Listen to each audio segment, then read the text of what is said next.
പാലക്കാട് ജില്ലയിലെ സ്ഫോടനങ്ങൾ അന്വേഷിക്കാൻ പ്രത്യേക അന്വേഷണ സംഘത്തെ നിയോഗിക്കും. മൂറ്റാഞ്ചിറ വ്യാസവിദ്യാപീഠം സ്കൂളിന് സമീപത്തും പുതുനഗരത്തെ വീട്ടിലെ സ്ഫോടനവുമാണ് പ്രത്യേക അന്വേഷണ സംഘം അന്വേഷിക്കുക.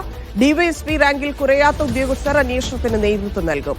പുതുനഗരത്ത് പൊട്ടിയത് പന്നിപ്പടക്കമാണെന്ന കണ്ടെത്തലിന് പിന്നാലെ വനംവകുപ്പും അന്വേഷണം നടത്തും. സാജിദ് അജ്മൽ ചേരുന്നു. സാജിദ്, സ്ഫോടനം എങ്ങനെ സംഭവിച്ചു എന്നതിലേക്ക് അന്വേഷണം കടക്കുകയാണ്. ആരൊക്കെയായിരിക്കും അന്വേഷിക്കുക? ടീം രൂപീകരിച്ചോ? എപ്പോഴായിരിക്കും ഉത്തരവ്? ഒപ്പം തന്നെ വനംവകുപ്പ് എങ്ങനെ നീങ്ങുന്നു? പാലക്കാട് ജില്ലയിൽ തുടർച്ചയായി സ്ഫോടന വസ്തുക്കൾ കണ്ടെത്തുകയും 2 സ്ഫോടനങ്ങൾ നടക്കുകയും ചെയ്ത പശ്ചാത്തലത്തിലാണ് ഒരു പ്രത്യേക അന്വേഷണ സംഘത്തെ നിയോഗിക്കാൻ തീരുമാനിച്ചിട്ടുള്ളത്.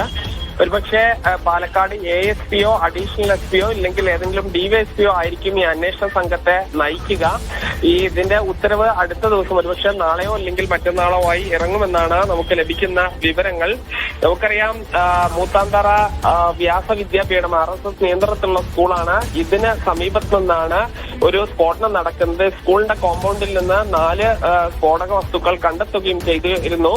ഇതേ തുടർന്നുള്ള അന്വേഷണത്തിലാണ് കല്ലേക്കാട് BJP പ്രവർത്തകനായ സുരേഷിന്റെ വീട്ടിൽ നിന്ന് വലിയ സ്ഫോടക ശേഖരം പിടികൂടുകയും ചെയ്തത്.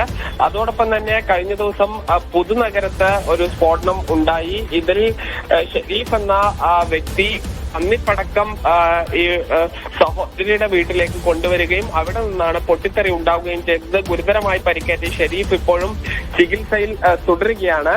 ഈ എല്ലാ പശ്ചാത്തലവും പരിഗണിച്ചുകൊണ്ടാണ് ഒരു പ്രത്യേക അന്വേഷണ സംഘത്തെ നിയോഗിക്കാൻ തീരുമാനിച്ചിരിക്കുന്നത്. ഈ അന്വേഷണ വിവരങ്ങൾ തൃശൂർ റേഞ്ച് DIGക്കും അതോടൊപ്പം തന്നെ DGPയുടെ ഓഫീസും ഉൾപ്പെടെ കൈമാറുകയും ചെയ്യും.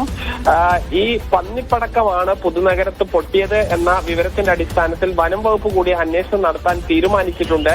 ഈ മൃഗവേട്ടയ്ക്കായി ഈ പന്നിപ്പടക്കവും മറ്റും ഉപയോഗിക്കുന്നത് മലയോര മേഖലയിൽ സാധാരണമാണ്. മറ്റ് മേഖലയിൽ കൂടി ഉണ്ടോ എന്ന് കൂടി പരിശോധിക്കും.